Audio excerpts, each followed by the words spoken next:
You wake up, the sun is rising. Before you even think about your day, there's a good chance your brain already knows what comes next. Coffee, breakfast, something to eat before work. A few hours later, lunch.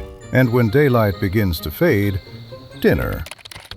It feels normal, almost like a rule written into human biology. But here's the strange question. Who decided your entire day should revolve around 3 meals? Who chose breakfast to begin the day? Who placed lunch in the middle? Who decided dinner should end it? Most people never ask because these moments feel ancient. They feel natural. Like humans have always lived this way, but they haven't. Even today, people around the world eat in very different ways. Some cultures traditionally eat 2 main meals. Others eat several smaller ones. Meal times differ from country to country, and modern nutrition research has found something surprising. There is no universal biological rule saying every human must eat exactly 3 meals each day. So if nature didn't create this schedule, who did? To find the answer, we have to travel further back than restaurants, further back than supermarkets, further back than farms, back to a world where the word breakfast had no meaning at all. More than 100,000 years ago, before cities covered the earth, before fields replaced forests, before humans built kitchens, your morning looked completely different. You didn't wake up asking, "What's for breakfast?" because breakfast didn't exist. Neither did lunch, neither did dinner. There was only one question: is there food today? Your first meal depended entirely on what the world offered. Maybe you found berries. Maybe someone climbed a tree for honey. Maybe your group returned with fresh meat after a successful hunt. Or maybe nothing happened and everyone simply waited. For thousands upon thousands of generations, humans did not organize their lives around meal times. They organized them around opportunity, the weather, the seasons, migration, luck. Food availability decided.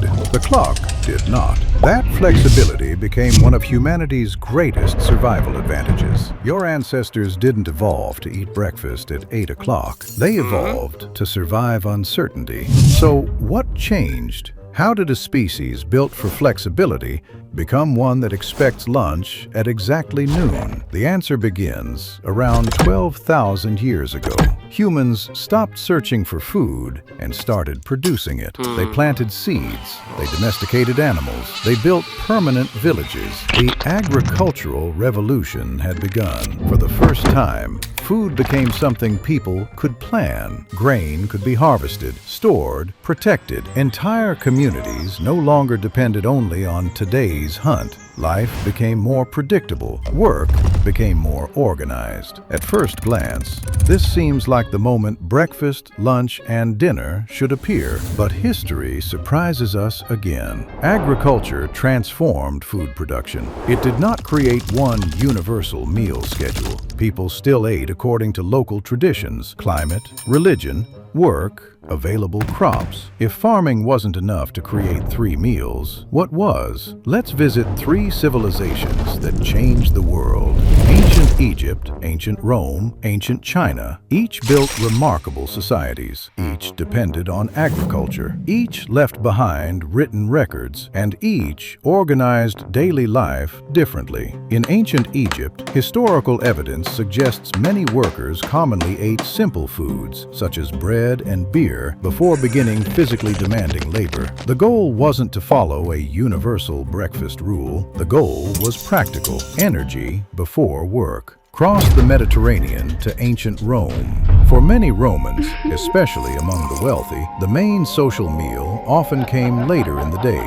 Eating wasn't only about hunger, it was also about family, politics, status. Now travel thousands of kilometers east. Ancient China developed its own traditions, shaped by local agriculture, regional customs, and seasonal rhythms. Meals reflected environment as much as culture. 3 civilizations, 3 different approaches. None of them agreed on one perfect eating schedule. And yet all 3 built powerful states, raised armies, created literature, developed technology, expanded trade. Clearly, civilization itself wasn't enough to standardize human meals. After thousands of years, people still couldn't agree on something as ordinary as breakfast. So where did today's routine come from? The mystery continues in medieval Europe. If you lived there, your meals would depend less on biology and more on who you were. Breakfast customs varied widely. Farmers often ate earlier because physical labor demanded energy. Children frequently ate differently from adults. Travelers followed another rhythm. Monastic communities followed strict religious schedules. Among wealthier households, the first substantial meal could come much later. Daylight mattered. Church bells mattered. Social status mattered. The clock did not. For most of history, meal times moved with people's lives. People did not move with meal times. That's a completely different way of thinking. Today, your schedule tells you when to eat. Back then, your life decided. Even after agriculture, even after empires, even after thousands of years of civilization, humanity still had no universal breakfast, lunch, or dinner, which means the biggest change in the story still hadn't happened. And strangely, it wouldn't begin in a kitchen or on a farm. It would begin with something few people associate with food at all. A factory whistle cuts through the morning air. Thousands of workers begin moving at once. The same streets, the same gates, the same machines. For most of human history, people adjusted their work to nature. Now, nature was being replaced by the clock. This was the Industrial Revolution, and it transformed far more than factories. It transformed time itself. Machines couldn't stop every time someone felt hungry. Production lines depended on coordination. Employers needed everyone to arrive together, work together, rest together, leave together. Predictable schedules became essential, and once work became synchronized, food followed. Breakfast before the shift, lunch during the break, dinner after returning home. The pattern sounds familiar because it's still the rhythm many of us live by today. But here's the important distinction. The Industrial Revolution did not invent breakfast. It did not invent lunch. It did not invent